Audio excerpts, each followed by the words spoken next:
Hi hello friends, ಇವತ್ತಿನ ವಿಡಿಯೋದಲ್ಲಿ ನಾನು ಒಂದು ಸ್ವೀಟ್ ರೆಸಿಪಿನ ನಿಮ್ಮ ಜೊತೆ ಶೇರ್ ಮಾಡ್ತಾ ಇದ್ದೀನಿ. ತುಂಬಾ ಎಲ್ಲರಿಗೂ ಇಷ್ಟ ಆಗುವಂತಹ ಒಂದು ರೆಸಿಪಿ ಸ್ವೀಟ್ ಜಾಮೂನ್.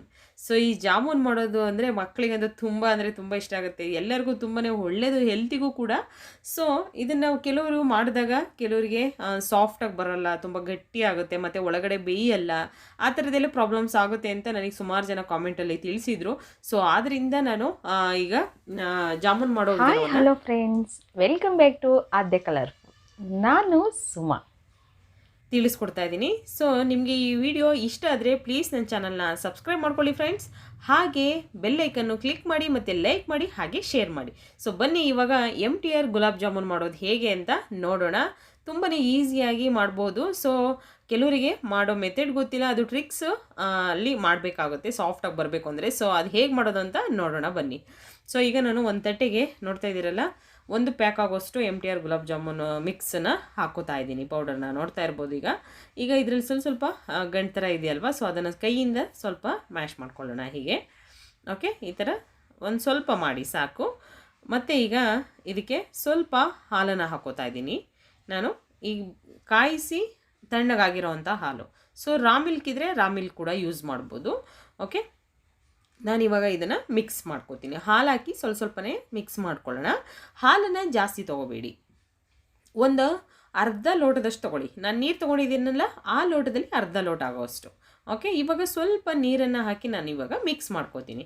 ಈಗ ಸ್ವಲ್ಪನೇ ನೀರು ಹಾಕ್ಕೊಂಡು ಮಿಕ್ಸ್ ಮಾಡ್ಕೊಳ್ಳೋಣ ಫ್ರೆಂಡ್ಸ್. ಓಕೆ, ನೋಡ್ತಾ ಇದ್ದೀರಲ್ಲ, ಜಾಸ್ತಿ ಅದನ್ನು ಗಟ್ಟಿ ಮಾಡಬಾರ್ದು. ನಾವು ಹಿಟ್ಟನ್ನ ಕಲಿಸ್ಬೇಕಾದ್ರೆ ಗಟ್ಟಿ ಇರಬಾರ್ದು, ಗಟ್ಟಿ ಇದ್ದರೆ ಸಾಫ್ಟಾಗಿ ಬರಲ್ಲ. ಸೊ ಈಗ ಕೈಗೆ ಅಂಟ್ತಾ ಇದೆ ಅಲ್ವಾ ಕಲಿಸ್ಬೇಕಾದ್ರೆ. ಸೊ ಈಗ ಇದನ್ನು ಸ್ವಲ್ಪ ಎಣ್ಣೆ ಕೈಗೆ ಹಚ್ಕೊಂಡು ನೋಡಿ, ಈ ಥರ ಸ್ವಲ್ಪ ಜಾಸ್ತಿ ಮಿದಿಬಾರ್ದು, ಗೊತ್ತಾಯ್ತಾ. ಇದು MTR ಗುಲಾಬ್ ಜಾಮೂನ್ ಮಿಕ್ಸ್ನ ಯಾವತ್ತೂ ಚೆನ್ನಾಗಿ ಅದನ್ನು ನಾದಿರೆ ಜಾಮೂನ್ ಅಂತೂ ಚೆನ್ನಾಗಿ ಬರಲ್ಲ. ಓಕೆ, ನಾನು ಕೈ ಮೇಲಿರೋದನ್ನು ಈಗ ಜಸ್ಟು ಈ ಥರ ಅದನ್ನು ತೆಗಿತಾ ಇದ್ದೀನಿ. ಓಕೆ, ಜಾಸ್ತಿ ಮಿದಿಬೇಡಿ. ಹಾಗೆ ಇವಾಗ ಇದನ್ನು ನೋಡಿ, ಇಷ್ಟು ಕಲಸಿರೆ ಸಾಕಾಗುತ್ತೆ. ನೋಡ್ತಾ ಇರ್ಬೋದು ಯಾವ ಹದಕ್ಕಿದೆ ಅಂತ. ಗಟ್ಟಿ ಇಲ್ಲ, ಚಪಾತಿ ಹಿಟ್ಟಿನ ಹದಕ್ಕಿಂತ ಸ್ವಲ್ಪ ತೆಳ್ಳಗಿದೆ. ಓಕೆ, ಇಷ್ಟನ್ನು ಮಾಡಿಕೊಂಡು ಇವಾಗ ಇದನ್ನು ರೆಸ್ಟಿಗೆ ಇಟ್ಬಿಡೋಣ. ಒಂದು 15 ನಿಮಿಷ ಇಟ್ಟರೆ ಸಾಕು, ಅದ್ರ ಮೇಲೆ ಇಡಕ್ಕೆ ಹೋಗ್ಬಿಡಿ ಜಾಸ್ತಿ. ಬೇಕಿದ್ರೆ ನೀವು ಒಂದು 10 ನಿಮಿಷ ಇಟ್ಟು ಮಾಡ್ಕೋಬೋದು. ಓಕೆ, ಈಗ 10 ನಿಮಿಷ ಆಗಿದೆ. ಸೊ ನಾನು ಇವಾಗ ತೋರಿಸ್ತೀನಿ ಹೆಂಗೆ ಸಾಫ್ಟಾಗಿ ಬಂದಿದೆ ಅಂತ. ನೋಡಿ, ಸಾಫ್ಟಾಗಿದೆ. ಸೊ ಇವಾಗ ಇದನ್ನು ಒಂದು ಸಲ ಸ್ವಲ್ಪ ಎಣ್ಣೆ ಹಚ್ಕೊಂಡು ಕೈಗೆ ನೀವು ಇವಾಗ ಸ್ವಲ್ಪ ಮಿದ್ಕೊಳ್ಳಿ, ಜಾಸ್ತಿ ಮಿದಿಬೇಡಿ. ಇವಾಗಲೂ ಕೂಡ ಅಷ್ಟೇ, ಸ್ವಲ್ಪ ಒಂದು 30 ಸೆಕೆಂಡ್ಸ್ ಆದರೆ ಸಾಕು, ಜಾಸ್ತಿ ಅಂತೂ ಮಿದಿಯೋಕ್ಕೆ ಹೋಗಬಾರ್ದು. ಜಾಮೂನು ಚೆನ್ನಾಗಿ ಬರಲ್ಲ, ಸಾಫ್ಟಾಗಿ ಬರಲ್ಲ. ಓಕೆ, ಈಗ ಇಷ್ಟನ್ನು ಮಾಡಿ ನೋಡಿ, ನಾನು ಸ್ವಲ್ಪನೇ ತೊಗೋತಾ ಇದ್ದೀನಿ. ನೀವು ಹುಂಡೆ ಎಷ್ಟು ದಪ್ಪ ನೋಡಿಕೊಂಡು ಮಾಡ್ಕೋಬೇಕು.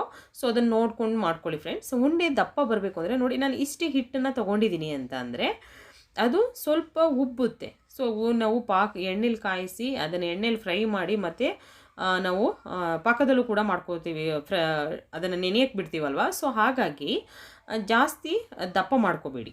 ಓಕೆ, ಈಗಲೇ ನೀವು ದಪ್ಪ ಹುಂಡೆ ಮಾಡ್ಕೊಂಬಿಟ್ರೆ ತುಂಬ ದಪ್ಪದು ಬರುತ್ತೆ. ಸೊ ಅದಕ್ಕೋಸ್ಕರ ನೋಡಿ, ನಾನು ತೊಗೊಂಡಿರೋ ಸೈಜಲ್ಲಿ ನೀವು ತೊಗೊಂಡ್ರೆ ಕರೆಕ್ಟಾಗಿ ನಿಮಗೆ ಜಾಮೂನ್ ಅಳತೆ ಬರುತ್ತೆ. ಓಕೆ, ನೋಡಿ ನಾನು ಮಾಡಿ ಎಲ್ಲ ಈಗ ತಟ್ಟೆಯಲ್ಲಿ ಇಟ್ಕೊಂಡಿದ್ದೀನಿ. ಸೊ ಇವಾಗ ನಾನು ಇದನ್ನ ಇಟ್ಟು ಒಂದು ಬಟ್ಟೆನ ಮುಚ್ಚಿಡ್ತಿದ್ದೀನಿ.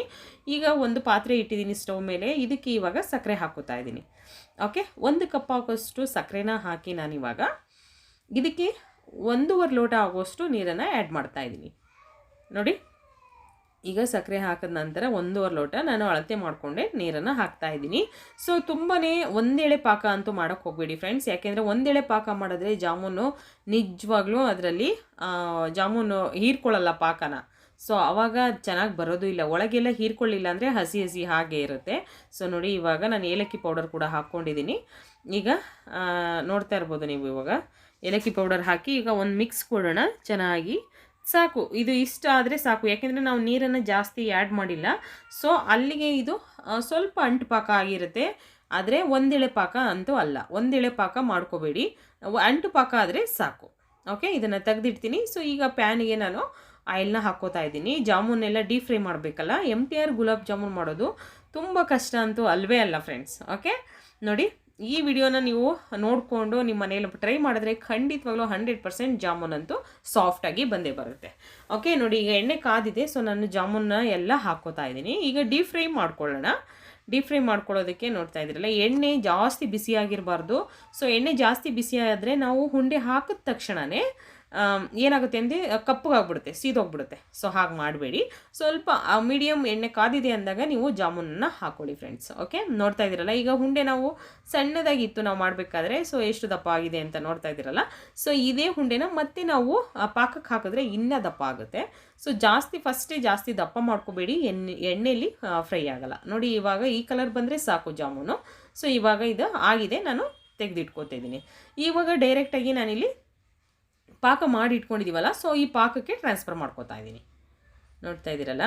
ಸೊ ನಾನಿವಾಗ ಎಲ್ಲ ಪಾಕದಲ್ಲಿ ಎಲ್ಲ ಜಾಮೂನುಗಳನ್ನು ಹಾಕ್ಕೊಂಡು ಇದನ್ನು ಸುಮಾರು ನಾವು ಒಂದು ಅರ್ಧ ಗಂಟೆ ಅಥವಾ 1 ಅವರ್ ಚೆನ್ನಾಗಿ ನೆನೆಬೇಕು ಅಂದರೆ ಒಂದು 2 ಅವರ್ ಇಡಬೇಕಾಗುತ್ತೆ ಫ್ರೆಂಡ್ಸ್. ನೀವು ಆಚೆ ಇಟ್ಬಿಡಿ, 2 ಅವರಲ್ಲಿ ಚೆನ್ನಾಗಿ ನೆನೆಯುತ್ತೆ. ಸೊ ನೋಡಿ ಇವಾಗ ತೋರಿಸ್ತೀನಿ ನಾನು. ಹೀಗೆ ನೀವು ಜಾಸ್ತಿ ಆಗಿರುತ್ತೆ ಜಾಮೂನು, ಆವಾಗ ನೋಡಿ ಸ್ಪೂನಿಂದ ಈ ಥರ ಫ್ರೆಸ್ ಮಾಡಿ ಒಳಗೆ.